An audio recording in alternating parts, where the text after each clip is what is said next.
Hello, folks. It's George Leoniak, and welcome to New Geometry. I'm super thrilled for today's video. I've been working on it for a little while. It's going to be about a journey through the dimensions. That's the geometric dimensions, primarily focused on the hypercube. So we're going to have a slideshow with lots of different images of different models that I've constructed, as well as some drawings. And we're going to explore it from a few different types of models. We're going to even explore this one here from a multidimensional perspective, and some other ones like this as well. So we're going to have a full journey through the dimensions. So let me start up the presentation, and I hope you enjoy this one. So let's take a look at the dimensions. So this is a great image because it is showing a three-dimensional object, and this is a tesseract based on Belinsky's dodecahedron, which has 12 rhombic faces, but it also has 8 cubic cells inside. Now we're going to get in and describe what all that means, but we have the sun, which is the ultimate orthographic projector. So we're taking a view from the sun and looking at projection of this object, like on a white surface here. And that projection is one of the projections of the tesseract with the cubic cells that are produced. That you'll by the end of this video, you'll be able to see where these cubic cells are in here from that projection. And now this is how our hand-drawn geometry from the orthographic perspective comes into play, because back inside here is a drawing of our projection of the Belinsky dodecahedron, which is also the four-dimensional tesseract in the drawing with a circle template. So we're going to kind of look at the dimensions from a perspective that is going to be, well, let me jump to this slide first. We're going to look at it like this. We're going to look at the dimensions, basically how the higher dimensions here, and I have all the way up to the sixth dimension, contain the different elements of the lower dimensions below it. So if we're looking way over here at the sixth dimension, this would be one of the images. I know it's just blacked out. We'll see that one closer up in just a bit. But it has so many lines on it, it just looks like a black little blob down here. Well, that's the sixth dimension. And currently, that's the highest dimension on here, but it contains these elements, even a square within that drawing. Of course, the point, the zero dimension, first dimension would be the line, and the second dimension. Third dimension would look something like a cube. We have our tesseract in the fourth dimension, our pentaract in the fifth dimension, and all the way up to the sixth dimension. Well, there's the completed drawing. Now, all these dimensions below it here are going to contain different elements of the lower dimensions, or contain the elements of the lower dimensions. Points, lines, something that looks like a rhombus or a regular square face, joining those together to make a cube.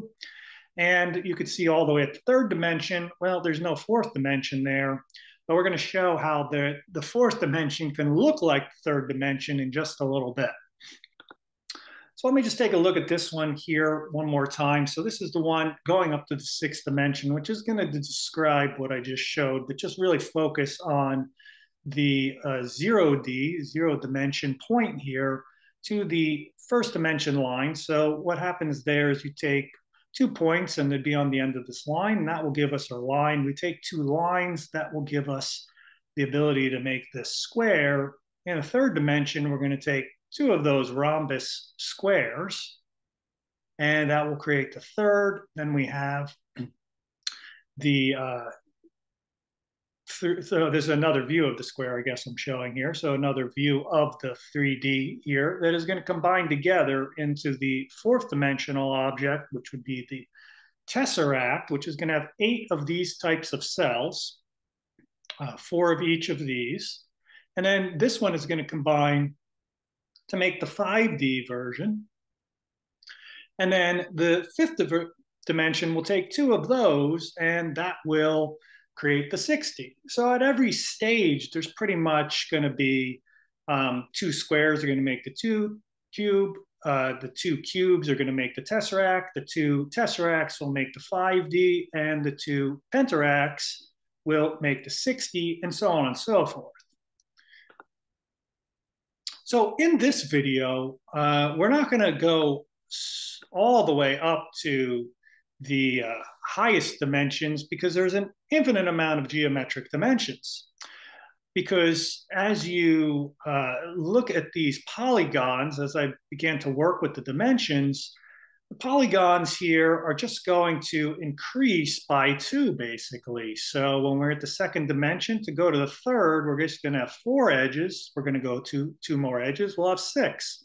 To go to the fourth dimension, we're going to have an 8 polygon, and then a 5, we're going to have 10. Sixth dimension, we'll have 12. 7, we'll have 14, 16, 18, and at the 10th dimension, we'll have 20. And that's just going to continue on and on and on. So pretty much in these orthographic drawings of this, every higher dimension is just going to add 2 more edges to a polygon. And what I'm showing here in this diagram is that there are a number of different cubes that are going to show up. Well, these are the faces of the cubes. These would be the cubes. We'll take a closer look at all this in a little bit. Just giving the overview. Tesseract, well, here's the tesseract in the 4D, but once it goes to the 5D and the 6D, and then it becomes this little tiny sliver over here in 10D. And at that point, drawing some of these becomes too difficult. So the emphasis in this slideshow is really going to be on what is primarily drawable for me as a geometer that's relatively easy, and what is also going to be buildable. Now, the buildable bit is going to be what can come from understanding of dimensions through the higher dimension and manifest itself in our third dimension and as a constructible model, like one of these, or one of the Belinsky dodecahedrons, or one of these, right? So how are we going to build something from a higher dimension into something that can be manifested into our hands? So we're going to work with we're going to show how the third dimension can actually, in some sort of interesting way, go to an infinite amount of dimensions through the third dimension. We'll show some drawings and buildable things there. And in the fourth dimension, well, it is definitely drawable, but this octagon-shaped image is, from my take, at least working with Zoom tools, maybe I'll do something with other wire types of models, making a 4D, fourth dimension build of this, well, it really wasn't possible to have 2 flat squares and make something that seems to look like this from this projection, from this orientation.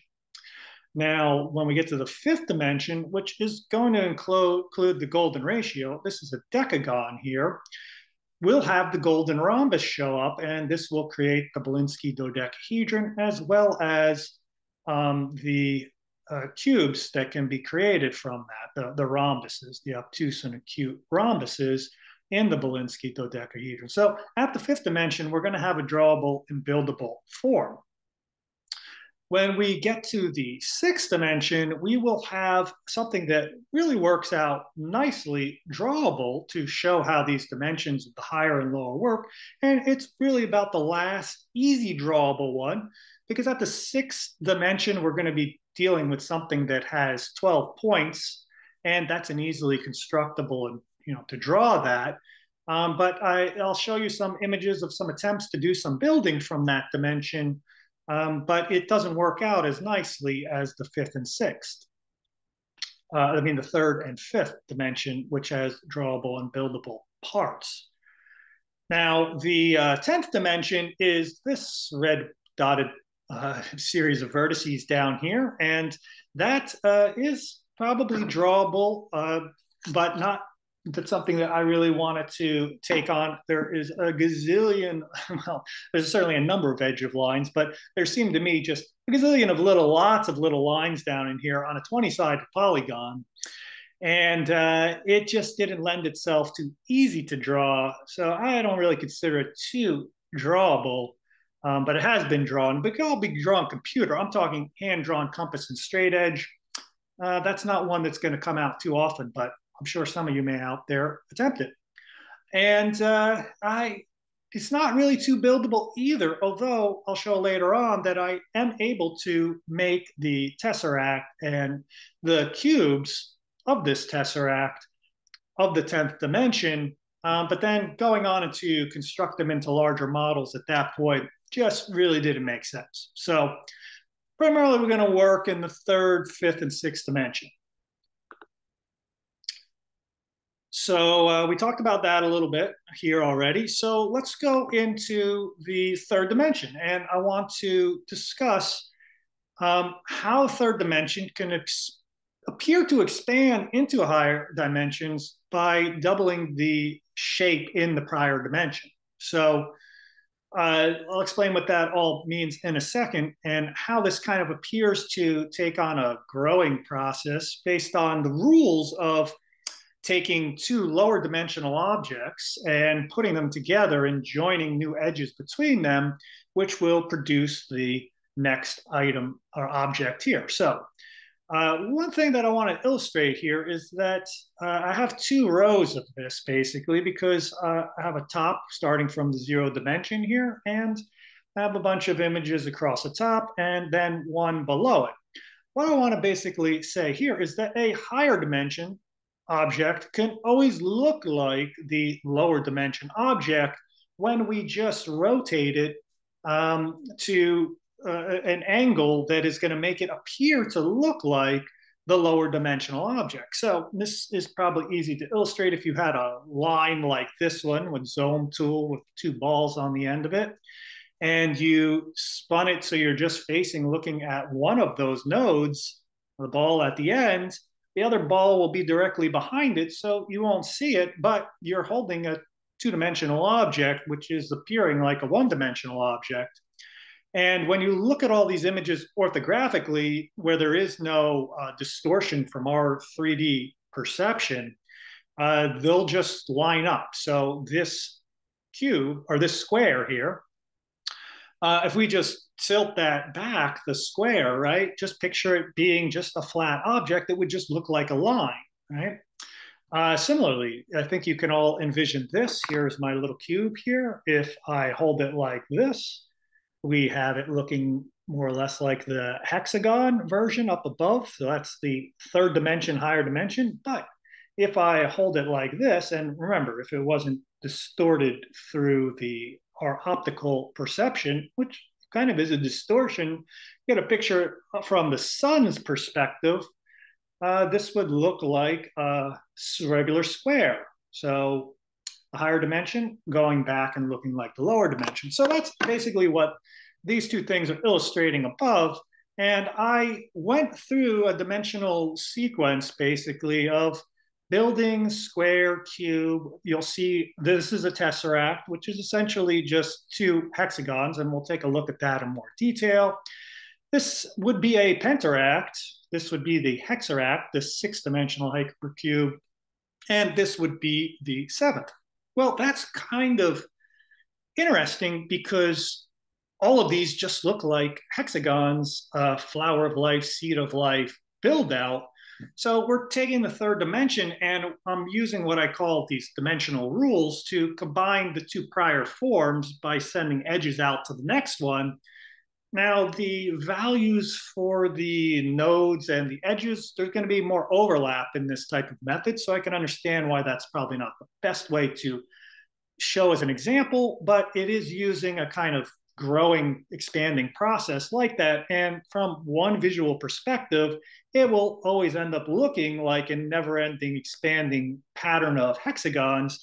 But when we take a look at these same objects from a different perspective, we'll see that it is going to look quite different in just a sec. Here's just my first drawing that I laid out to have me try to attempt with this. Was I drew this up to the 9th dimension, which essentially is all the hexagons or outline of the flower of life there. which starting in the lower would be the third dimension, the fourth, and this would have been the fifth. Then we've got the sixth, it grows out to the seventh, then we have the eighth, and then it grows to the ninth.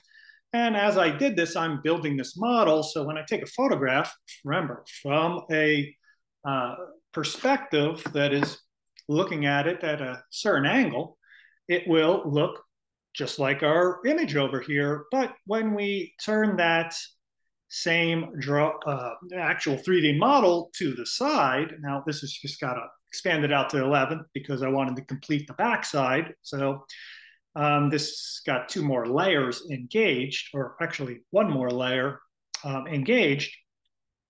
What happens here is you'll see that it doesn't look like the flower of life pattern at all. In fact, it is going to reproduce rhombic dodecahedron, which is a Catalan solid. It's the dual of the cube octahedron, the Archimedean solid. But these rhombic faces of this form are 12 faces of diamond with a 109.5-degree angle there.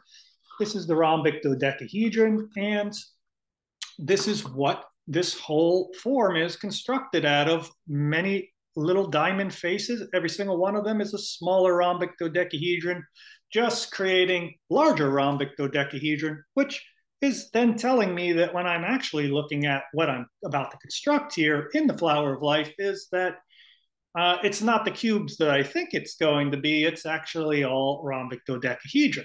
And all these yellow struts essentially are root 3 because we're looking at cubes here on edge view, and from one vertice in the upper right to the lower left here, that would be root 3 across there, and that's the perspective we're looking at, and it's creating the rhombic dodecahedron. Now, if I turn this massive structure to the side here, you would see it's a lot more narrower than it is in width that we're looking at it across. Now, some of you might be like, well, that's not really how the dimensions work, and you're probably correct in a lot of ways, but I am utilizing a process that is growing it out by building on the next larger form to the previous one, and taking the previous one to the previous one to get to the next one. But there is one higher dimensional tesseract in here that is created out of two cubes that does work just fine. And that is this 4D tesseract that we could see over here in the shadow projection, as I'm holding it pretty much to the same angles that you could see here. All the blue struts and these white balls, and I guess these are kind of the greenish balls here. They are all two cubes. Those are the two starting cubes, and I'll be creating 6 other cubes that look like this by just connecting those yellow struts. If you pretend that this is one face of the cube and this is the other, we're just connecting those 8 more struts. There's 4 on this little cube, and there'll be 6 more cubes, or cubic cells, let's call them, that are going to be created just by that connection. And that right there, and building that very simple zone build, will give you the 16 vertices, your 32 edges, you have your 24 faces, and your 8 cubic cells. Now, the cool thing about this is we have a third dimensional object that looks 3D. Right, so here's our 3D tesseract. Here it is, same one, same form as a projection with the sun behind it. And we can't tell that that is a tesseract, but it is. So when I take 2 of these tesseracts and put them together, now you can understand why it looks like this right here in this. So there's the tesseract. And if I take 2 of these, so this tesseract could also look like this if I'm holding it at that orientation. Same tesseract, both places. So then if I take 2 of these, then you'll see when I go back, then I could create something like this, but I could hold it back and it will look like the normal tesseract over here. So the higher dimension can look like a lower in all these instances. And that is one of the things that I was discovering through building the models. So now that is how the basically, this giant structure here that I'm showing here is loaded with these types of tesseracts like that, and other higher versions of them, I guess, if you want to find a point where you could separate them. But essentially, it's all going to come down to that those are all rhombic dodecahedra, which we will take a look at in just a little bit here. So let's just take a look at some of the same concepts that I'm talking about. If we were just to draw two hexagons and color one blue and the other one red over here, and the blue one's just slightly in front of the red one, that essentially is this tesseract object that I am sharing with you here. From that perspective, it's just two cubes connected by those lines on its way to becoming a larger rhombic dodecahedron. So this is the edge view of the cube. So I'm holding it like this, and I am doing kind of a little bit of an explosive model here to show you what each of the 8 cubes look like in that same tesseract. And we've just rotated the model in our drawing. So these would be your two normal looking cubes here. And as you could see, here is our kind of flat and squished looking cube, which you could see will look just like the upper and lower one. And then if I hold this one just right, I will get the other version of the cube, which looks like, I guess it's supposed to look like that. Looks like these 4 will look like that. So those are the 6 other cubes with the 2 starting cubes, which are our regular type of cubes, and the other 6 cubic cells. So there we go. We have our tesseract in a 3D model based on orthographic perspective of the 3rd dimension. So here is what it looks like in the 4D octagon projection. Remember back here at my master list, we have that octagon right here. I say it's drawable, but not really buildable because that octagon structure doesn't really lend itself very well to building these tesseract type of objects like the actual 3D cube does. So it's more buildable, moving the tesseract to the 3rd dimension. And pretty soon we're going to see how we could also bump that 4D tesseract up and recreate it in the 5th dimension.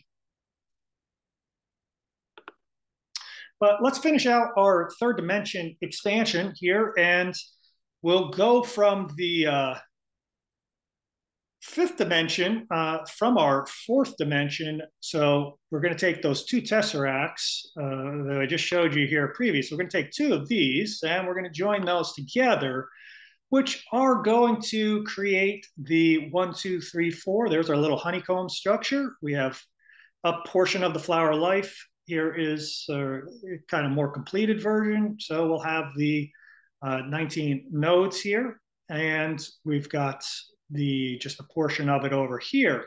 Now, a lot of this was all about perspective. So this is the same object, and here it is on the outside.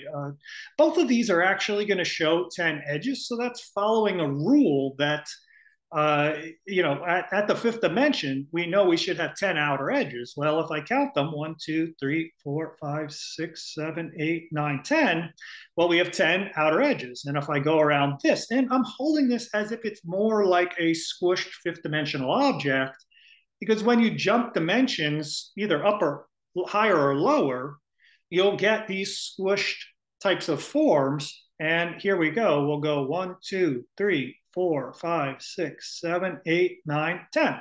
And you could see that a lot of this is trying to replicate what the 5th dimensional projection looks like, which we're going to visit in a little bit here. And that really is your pentaract perfect decagon construction, which we can draw and create. But when it tries to go from the 3rd dimension to it, this is what we come up with. Now, here is going to the 6th dimension in our little 3D expansion here.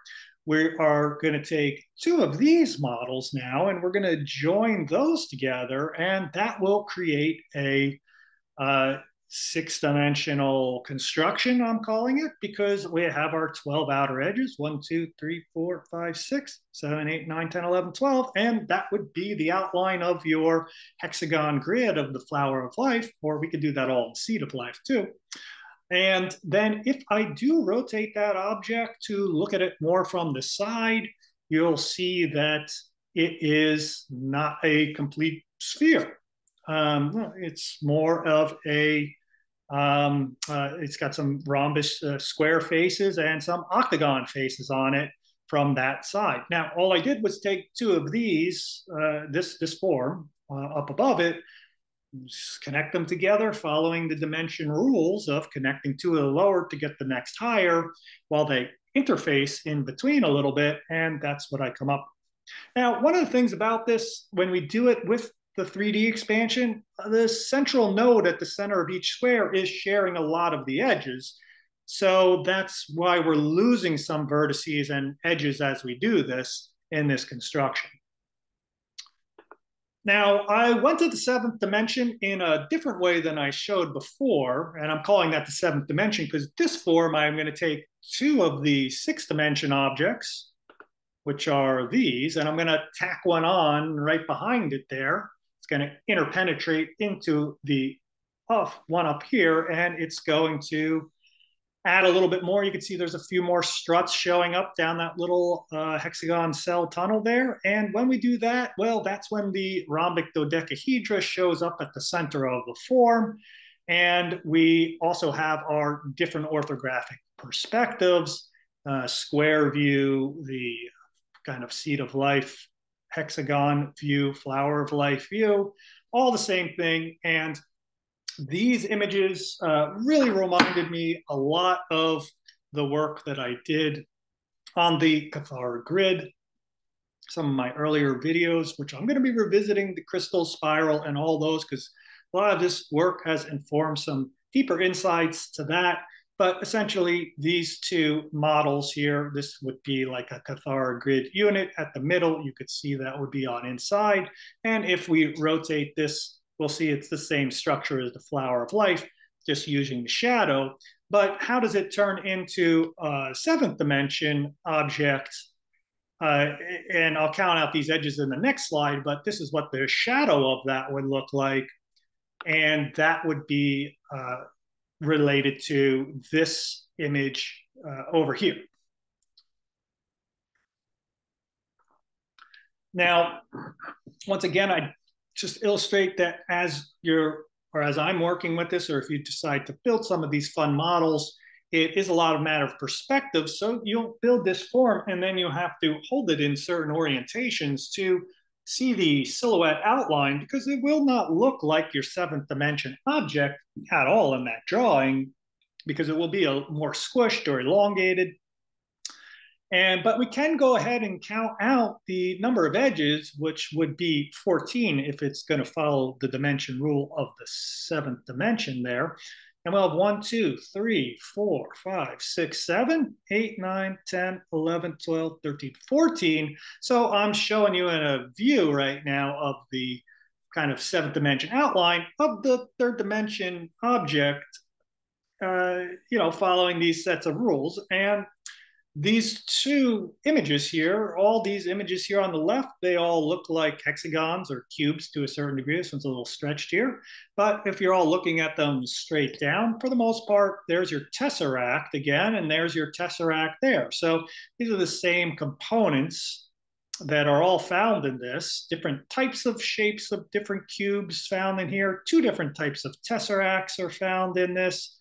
And this is what it looks like just looking at them all from hexagon. It's amazing that this object right here looks like this over here. So that tesseract of 8 cubic cells looks like just one cube from this perspective, and this other one I showed you a little bit more in detail there before. So it's all the same thing. It's once again a matter of perspective and how we proportion that inner space.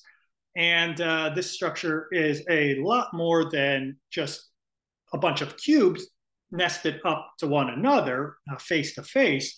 There's the rhombic dodecahedron in here, which remember is this form, which is essentially all these root 3 edges, or the length root 3, it'd be half of root 3. They're extending up all the way through within cubes, and they're all interpenetrating within one another to create an amazing matrix of rhombic dodecahedra.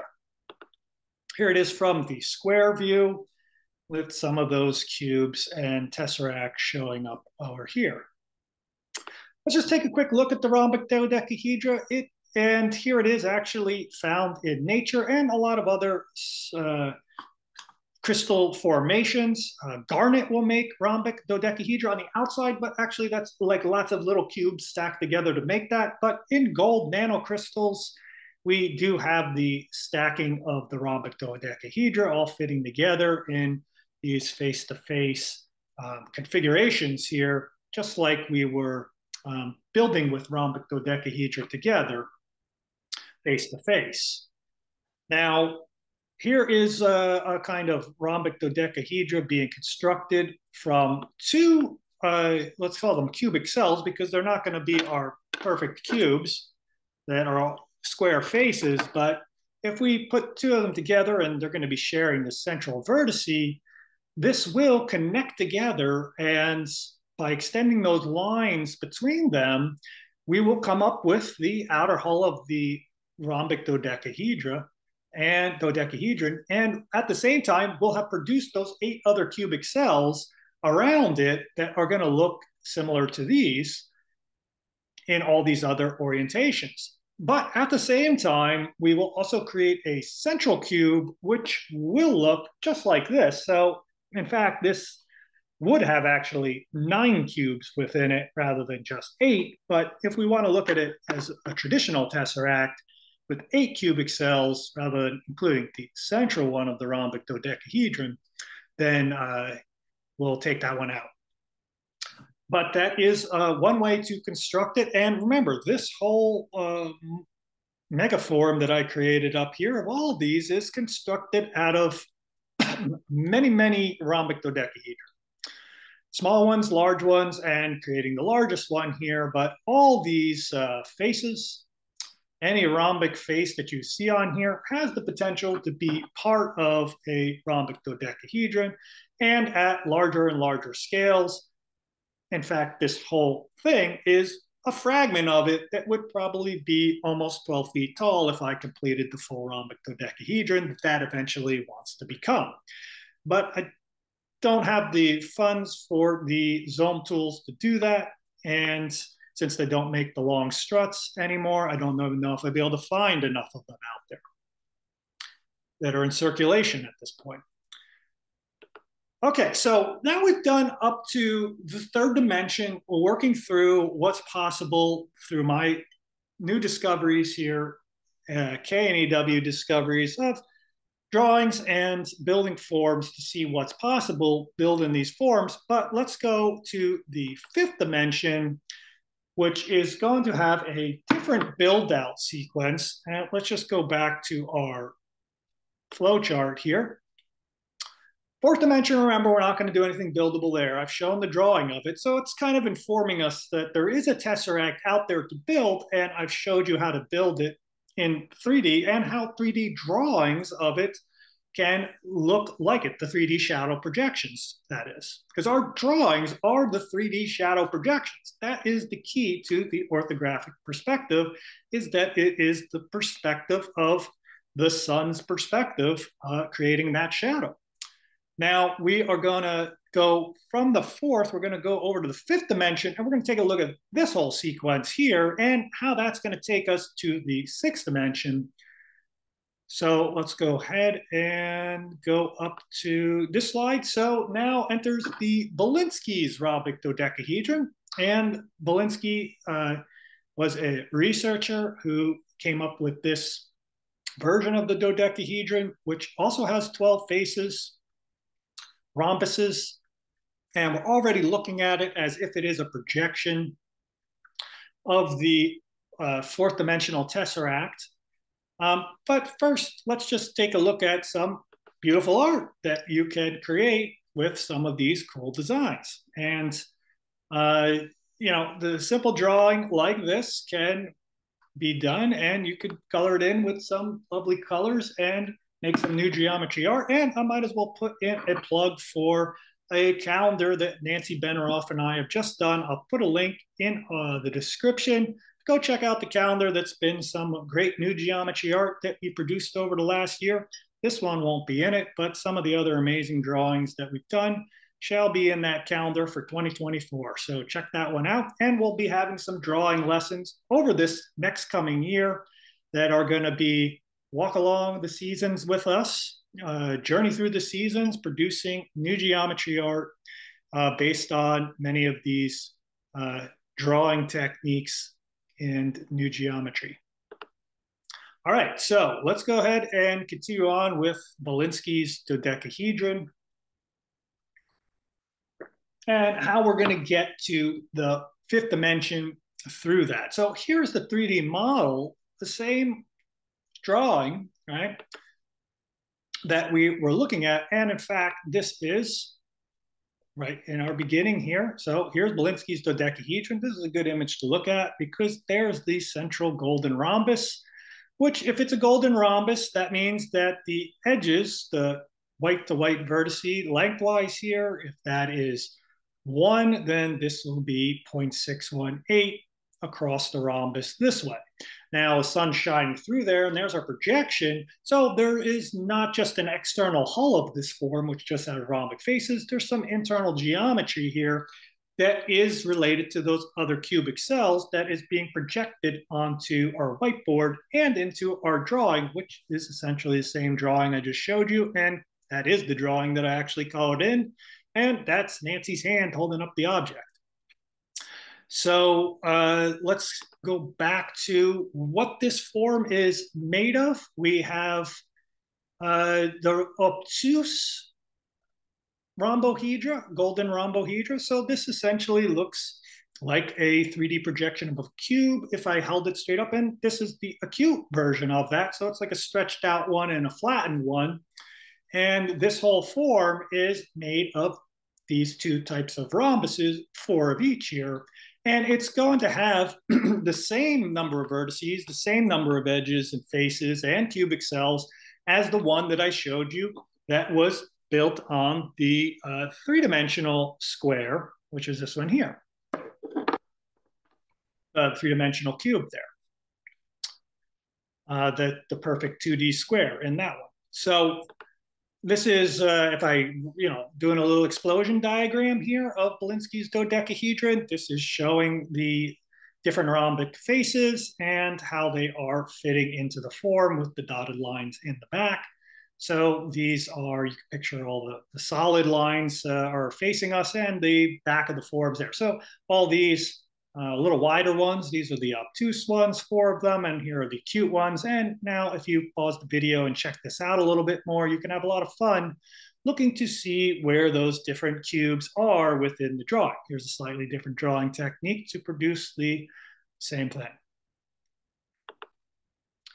Okay, so now we're going to go to the 5th dimension, and with those two Belinskys, when they get together, they create a projection of the 5th dimension, which means that, we'll describe that in a little bit, that it is just going to look like a projection of the 5th dimension, but there's another higher dimension that's going to look like this too. So we don't want to get those two confused yet. So a projection of the 5th dimension here, and of course it's going to have our decagon outline, which is going to have those 10 edges, and then at a projection that will look completely flat, and it's going to have all these crisscrossing, and it's actually going to look like the rhombic tricontahedron from above, which is this form, rhombic tricontahedron. But this is why I'm saying it's a projection of that, because when I hold this form in hand, it is, I could put a sphere around this and all the vertices will be touching.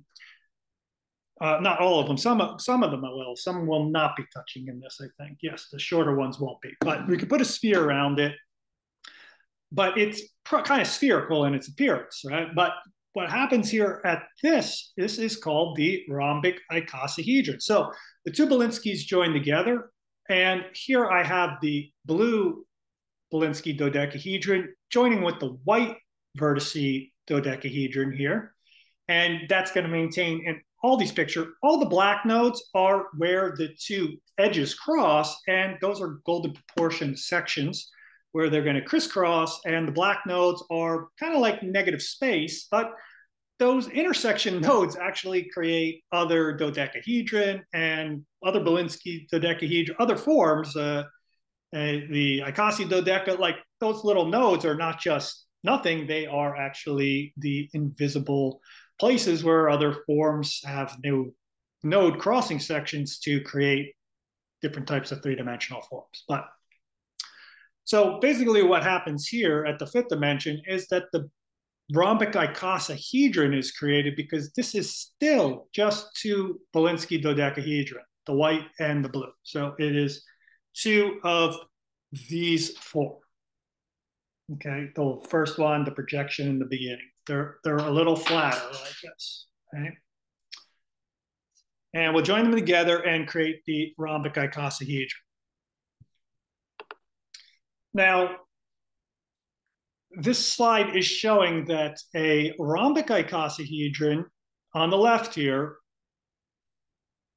and the lines are a little thicker because I had to angle this projection just right to show that it will look like a Belinsky dodecahedron, right? So if we can rotate that rhombic icosahedron just right, it will look like this Belinsky one. But the Belinsky dodecahedron, when it rotates to want to look like the rhombic icosahedron, it's only going to show you a portion of the form, right? It's only going to have these three star points, and the other two are missing because the other Belinsky has to come in to create the full rhombic icosahedron.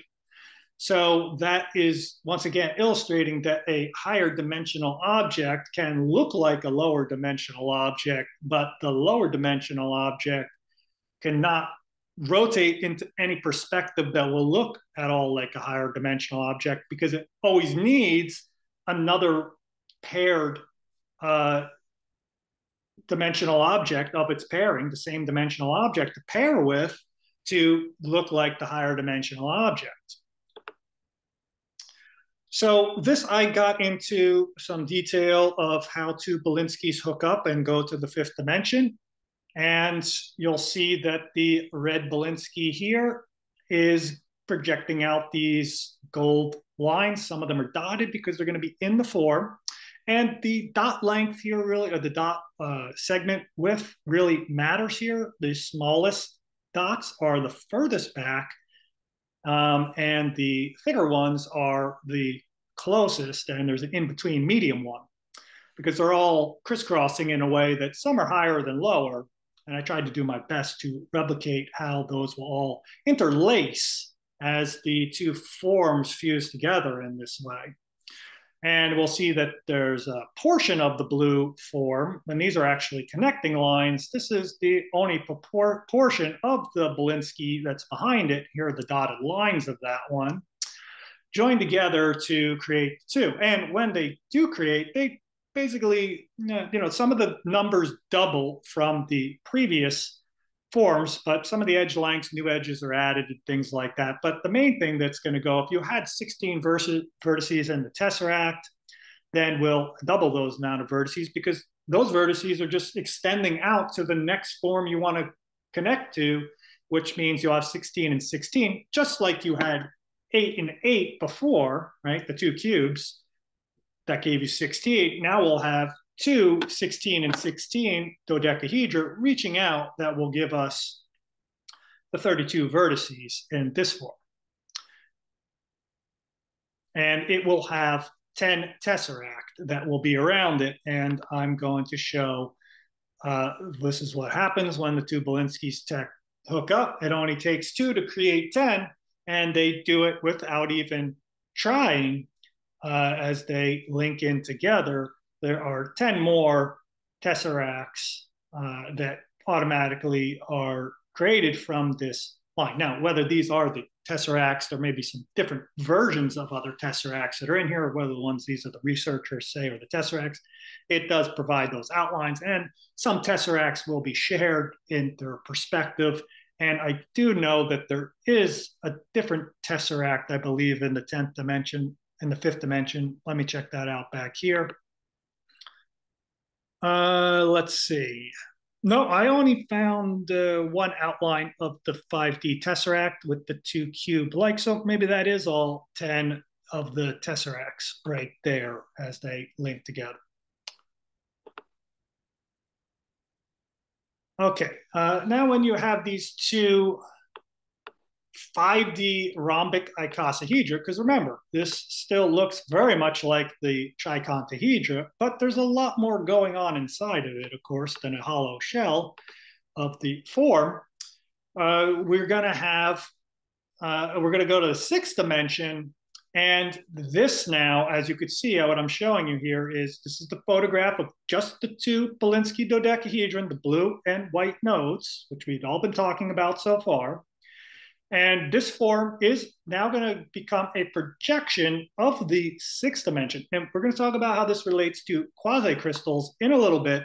But you see all these yellow nodes here are basically the 32 vertices that were in the other construction of the form. They're now reaching out straight towards us on the screen to create all the yellow nodes. So that means this form will have 32. 32 is a 64 vertices now, including the 32 that were in this one and the new 32, which are all these yellow nodes.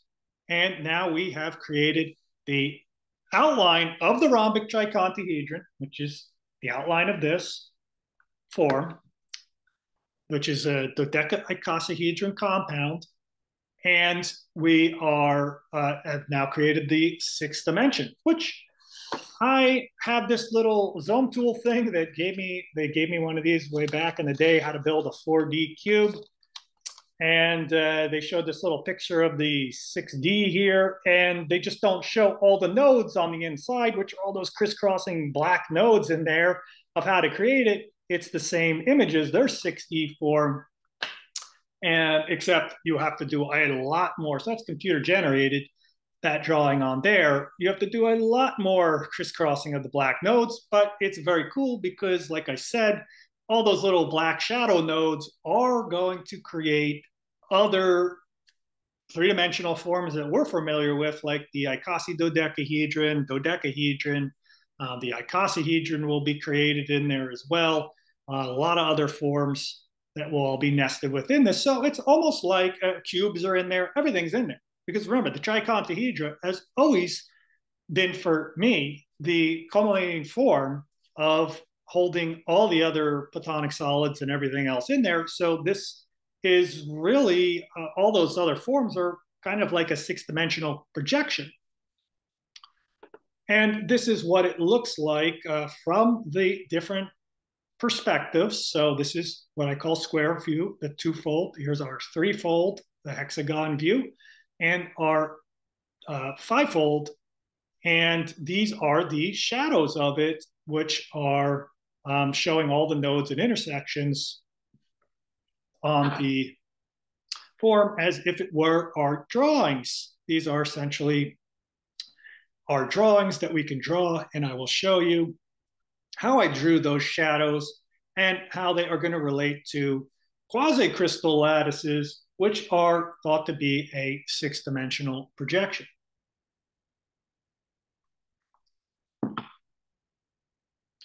So you can see there's golden hexagons in this, which I've talked about a lot. So it was quite exciting for me to discover this next slide, because so far I've only seen quasicrystal images that show this central one, which is the fivefold pattern. But when you look at quasicrystals from other slivers through the quasicrystal from other perspectives, there's different types of quasicrystals, and some are going to have different types of structures, but at least the one within this image is here.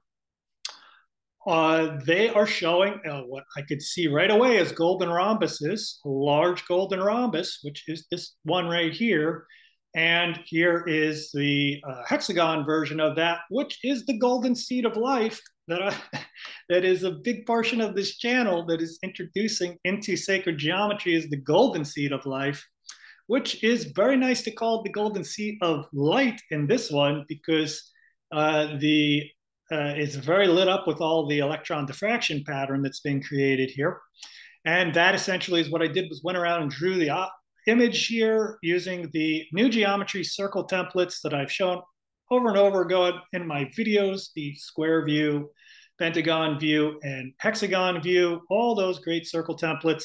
now showing clear patterns of the quasicrystals from natural substances, natural structures, natural crystalline structure, and showing all those golden hexagons and golden ratio structures that I've been talking about for almost 2 years now. So it's super thrilling for me to find that.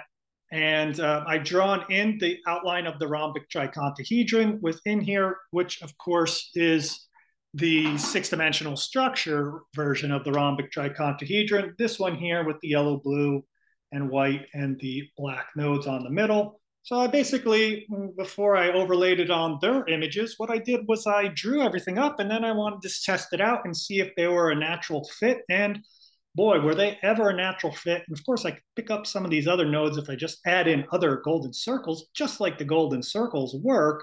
See another little hexagon. Well, that's just another golden circle in there. But it's such a perfect fit. You can probably not see all the nice little nodes, but they just look a little more lit up on here than the drawing. But it's a perfect golden seed of light, seed of life pattern that is perfectly over top of that electron diffraction pattern of the six-dimensional quasicrystal, which is basically telling me the geometry that I've been sharing with you, that the golden ratio versions of these diagrams is six-dimensional geometry that has taken a lot of the third-dimensional geometry that we've been working on, which is basically what I showed at the first half of this presentation, which is going to end up with regular crystalline structure. That is that stuff made of the elements of making garnet, making the other crystalline structures made of rhombic dodecahedra, the gold that was shown before. Well, now we're seeing the patterns in the quasicrystals. So the new geometry has a lot of the drawing patterns that are going to capture the quasicrystal outlines. Here it is. That one was very straightforward because that just easily matches. That was not a surprise to me at all because I'd seen that pattern in there easily before. But the square view version was more of a surprise. I stopped the rhombic tricontahedron here, but we could see that the main nodes as they extend by, and of course it's embedded in a whole sea of quasicrystals overlapping in these aperiodic structures, right, that they are based on. We've got these golden rhombuses following these golden ratio divisions of the rhombus as we go, which I wonder if there's some, if these are still aperiodic from these different perspectives, or if that is only aperiodic from this perspective. Still need to do more research, but this is as much as I could find so far. And these images were actually done from a while ago, and they are hardly shown, not shown on the internet at all. I had to dig around in old journal articles and my quasicrystal research to find these. So I wonder why they are not being illustrated much, but that will change now that I've made the link to the drawing patterns of new geometry. Now, this is a highly fractal and holographic pattern. And as I was studying the actual three-dimensional form, I began to see how smaller rhombic dodecahedron are going to butt off a central one that is created, and how you can continue that process of nesting more and more of these, the tricontahedron, the rhombic tricontahedrons here. How you could continue to place more and more in this fractal holographic pattern that would fill all space in a very highly interconnected way, which is not just face-to-face edging, meeting face-to-face, like you'll see often with the, it's going to follow the same rules as this, but there's a lot more internal geometry is going to create smaller and larger ones of these that are going to fit the rhombic hexaconahedron. We're going to come back and talk about this soon in a new video, but I don't want to get to it in this one. These will all nest together. And essentially, if you do 12 around this, you'll continue to grow that out, and you can put another hexaconahedron in there. It's essentially going to do that, but the only difference here is that this is all going to stay primarily at the same scale, whereas this is going to show how we can have smaller and smaller triconahedron, basically 3 triconahedron in every triconahedron in a line. So you have 12 in every one, at multiple scales of integration, and that is what the sixth dimension is. And I'm betting that is what's going on in all this other dots of the diffraction patterns that I did not highlight is all the interweaving, because I'm just isolating one fragment of the whole pattern here, of looking at it as one fragment of the sixth dimension, one piece of it, whereas you've got all that other forms interlocking here on that plane, basically. So we're looking at the cross section there, which is going to have a front and a back and a left and a right. And I guess it's six dimension, two more dimensions on top of, or three more dimensions on top of the third. Okay, so great. That will get us through the fifth dimension there, and we're going to go through the sixth dimension here. Now, the sixth dimension was very cool. The way that I got into re-exploring all these dimensions was through this template here, the circle template. I don't know why it came back to me. I wasn't exploring the lotus of life. Now, the eternal lotus of life is it's based on an old drawing, and just basically two seeds of life that people who are into the Cathara grid crystal spiral, I'm going to have a lot more for you coming up in a future video on all the spirals. But for this, let's talk about this. I'll bring this one into the future video, because I don't believe anybody in that Keylontic science group knows really probably how this image connects at all to any six-dimensional geometry, but it is the perfect six-dimensional grid for the geometry to draw, of course, 0, 1, 2, 3, 4, 5, 6, because I've only ever seen this drawing basically as just circles. But when we do some connecting the dots, you could see squares are easily produced, which will create that version of the cube. That would be your 3D cube. You can make a tesseract of the 4D, and I can make the 5D and up to 6D. So it's a really nicely drawable system to draw all the way up to the sixth dimension. Of course, we'd have to put two of these together to get to the seventh, and both of those would be a little squished. But here's the problem of why I don't go past sixth at this point, at least as a hand drawer, is first of all, the seventh dimension drawing gets very complicated with all the lines. But we as geometers don't have very accurate techniques, 100% accurate. These drawings really have to be as close to 100% as possible with hand drawn. How to draw a 14 edge polygon. So that means we need, because we're already at the 12th, we need two more edges, we need 14. So we need to work with 7, right? So we need to be able to construct 7 to create the 14 polygons. So now we can do an inaccurate version of that, and also add in all the lines, but the lines are already very complicated because you're making little heptagons in there is going to get tricky. So eighth, and we probably could do something with, because it's 16, but when you get to the 9th, you can't, but then 10th, we'll revisit. Okay, that's a little aside, but 6th, up to the 6th is really going to capture the main basic concepts of the dimensions that I don't believe you need to go much further with to understand a lot of things I'm describing in here, as we already have our quasicrystal connection through the 6th dimension. And here's just another way to look at the 6th dimension. Now, when we look at the 6th dimension, like any of the drawings we've done previously, when you jump to a higher dimension, everything gets squished. So our 3D cube, when you go up a dimension, all of a sudden we start getting squished cubic cells. Well, that's going to happen for the tesseracts. That's going to happen for the even the 5D. So if I don't put all the other lines in there, and I just want to look at this as if it was the outline of the rhombic tricontahedron, remember, this would be the 5D version of this, and this blue outline here is basically this black on the side, and I've done the darker lines and the lighter lines to show the front of the form. Basically, take this form and look at it as if it's in the 6th dimension. It's going to get elongated, squished, and we're going to fit it into the 6th-dimensional drawing, and that's essentially what it would look like, because it's incorporating actually perfect squares now with 90-degree edges in there, and this doesn't have anything like 90-degree edges in the form. Although interiorly it does for the cube faces that are in this, but not the rhombic faces. They are all rhombuses. So you have rhombuses acting as square faces in this one. So You also have three different types of tesseracts that show up in this one, which is pretty neat. Some different outlines of some of them. And the basic underlying pattern for these tesseracts and the dimensions kind of follow a standard view. Like this view will look like a tesseract in a higher dimension or a lower dimension when they link together in this particular way. We're going to see a lot of kind of similarities in some of the structures.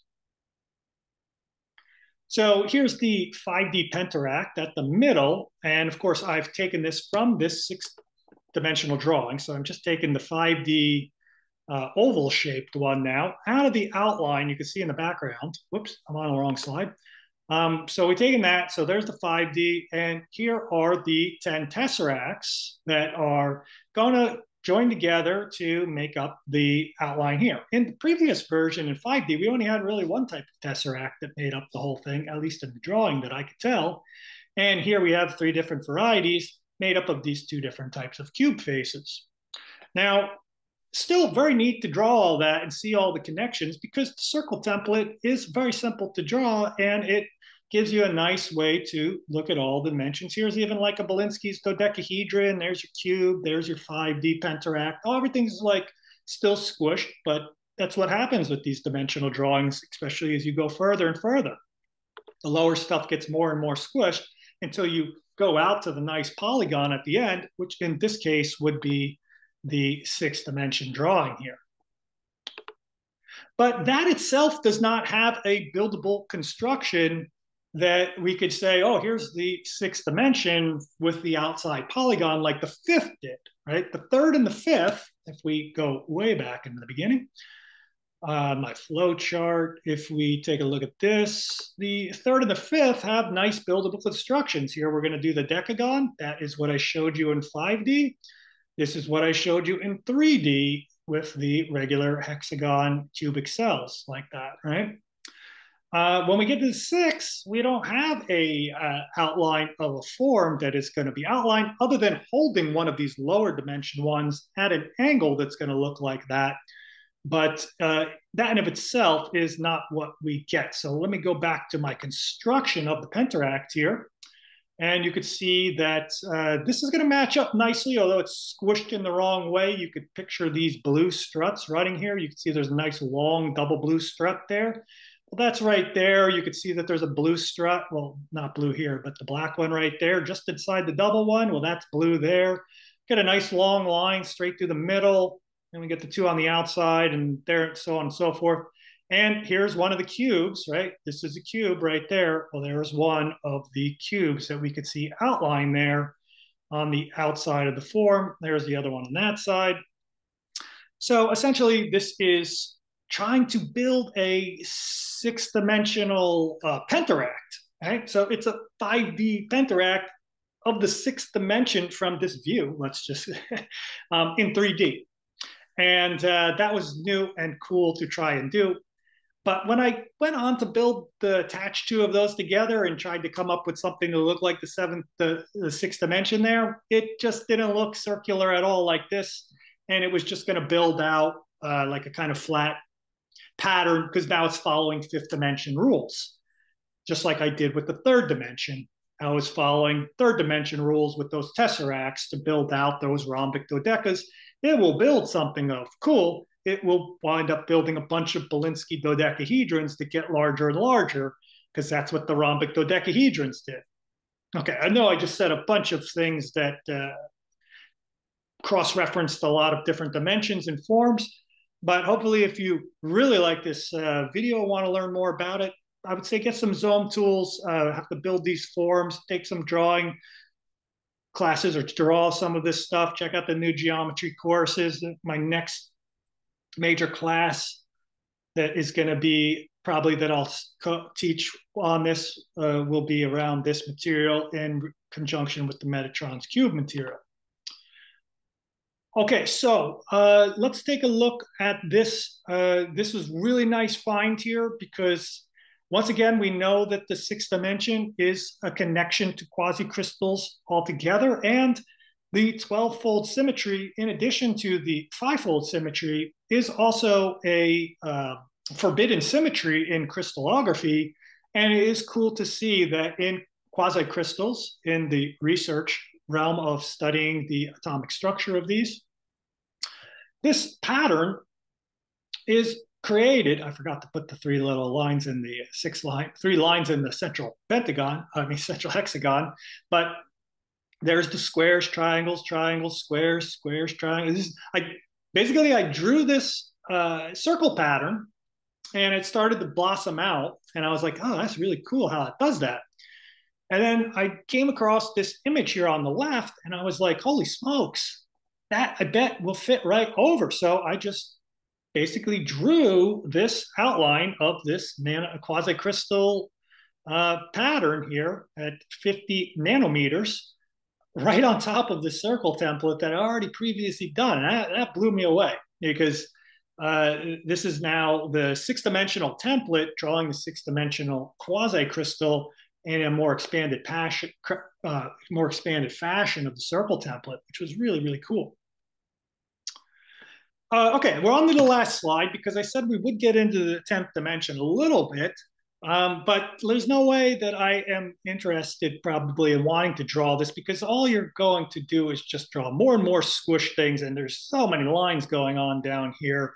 I think I understand kind of the basic dimensional concept, the geometric hypercubes, at least how they're working through the hypercube, how they're growing out here, because I can now look at any of these dimensional objects and isolate the main objects that are a little more relatable to me at the lower dimensions up to the sixth now and seventh are pretty good back in here. But for this, it gets so complicated in here, I could trace out where the fifth and the fourth and all those other sixth, seventh, they're just going to be little sections of connecting lines. You can basically count how many you want on the outside and go around. So you want a cube, go 1, 2, 3, 1, 2, 3, and circle back. On the inside, you'll get that. And here's the 8 for the tesseract. So that is extracting it. Now, why did I choose the 10th? Well, because I knew the 10th was going to have a golden ratio connection because it's built on the icosagon because it has 20 sides here. And then I measured some of the angles that were actually making up the structures and the cubes and the faces and the form, and one of them was a 144-degree angle, and that was an easily buildable Zoom tool one. And Zoom tools doesn't have the monopoly on this. I'm sure some of the other dimensions can be drawn. They're just going to look very squished at that point. And making the large superstructure out of these pieces may get kind of interesting. But basically, I knew that 144-degree angle was going to be something I could use to build what looked like one of the cubes, which is right here. That would actually be this cube here. I have two cubes butted up against each other, and then I've joined them together with the red lines as you see them zigzagging across or going straight across to connect two of those together, and there is our tesseract. And if I turn that tesseract on the side, you'll see that it is very flattened compared to any of the tesseracts that we've seen before, but it is holding up the 144-degree angle, which was one of the faces of this outline of the form here that was making it buildable and partially drawable at the lower dimensions, basically the fourth dimension version of it and the third dimension drawing. So you could take a high dimensional drawing and bring it back to a lower dimension, but remember, you can't go the other way around. So that's the end of the journey through the dimensions, and I'll just stop by just revisiting kind of the master slide here of the dimensions I did up to 1 to 10. We have the circle templates here that are used. Here I just did the computer-generated polygons because doing the 7, I could have drawn the 8, but the 9, not constructible. 10 could have been constructible, but or the 10D because I'd have 20 sides. But here we go. We have the second dimension. Those are just the panels that are going to be used to make the cubes, the faces, and these are 3D, and here are the tesseracts at the higher dimensions there. So if you study this and go and look at any of these types of drawings, you'll be able to isolate what those actually look like pretty much on the outer edges of these. But when you get more internal to all this in here, it becomes a lot more challenging. Just remember that this 10D version here is going to be made up of two 9D forms below it. That's the way it works through the whole thing. It's one of the main premises of the video is to get that across. Two forms of the lower will reproduce and make the higher. So we've got the two lines add up to make the square.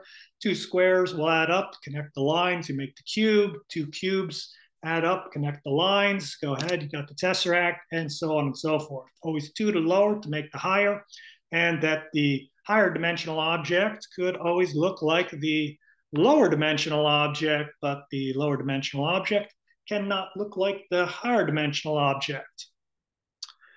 All right, so that was the journey through the dimensions, and hopefully it gives you a full, well-rounded exposure to a new way of entertaining this material, which could be highly complex. And I tried to break it down in the most practical way possible. I probably made some stretches there, especially with my 3D model tesseract versions of the cubic build-out of rhombic dodecahedra. But you'll get a greater understanding of this if you get your hands on the geometry, start building the forms, and also doing the drawings and playing around with the shadows. So let me stop the share and I can go ahead and show off a few of the models just to show them in hand. Well, there are the two cubes that I've been showing. And of course, if I hold it just like that, we've seen that before in the images. And we could hold it like that to see the two of them, right? And that is made up of these, three of these, six of these, add two of these, that would be your 8 cubic cells. And the Belinsky dodecahedron is this one here.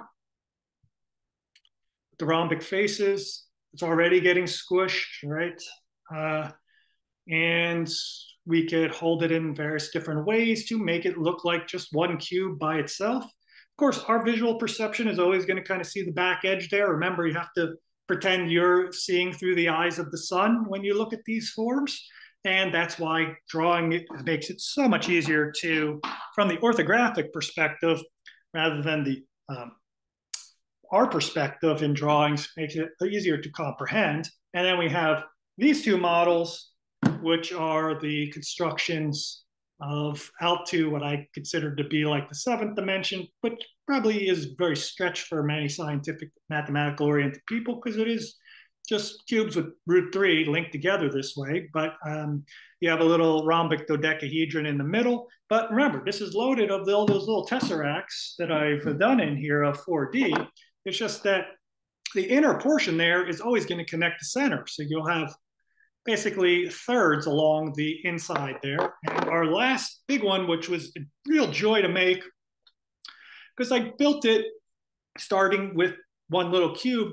And as I built it, I had to remove struts to get all the black nodes. But remember, this will now house 12 more rhombic triconahedron with inside this all the way around. So I have a lot more to share on this and all this material. We'll be doing some more videos coming up on some spirals related to this, probably as early within the next few days. I'm going to get to that because I have some interesting information I want to get to. I want to talk more about the rhombic hexaconahedron and visit some other old stuff with a different version of the rhombic hexaconahedron. So lots going on over here in New Geometry. I want to invite you to join the New Geometers Facebook group. It's a great group where you could stay engaged with different people engaged in new geometry and other posts of people's geometric interest. That's over at Facebook.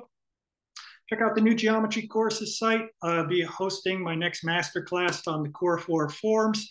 That will be coming up in January. And then in February, I'll do another beginner's apprenticeship. So let's see, check out The Way of Sacred Geometry. A lot of great courses over there, and look forward to seeing something on the dimension material in a course that I'll just be instructing one-on-one recordings for you. All right, thanks for joining me here, and much love and appreciation. I hope you enjoyed that awesome journey through the dimensions. It was great fun sharing all that material with you. Peace.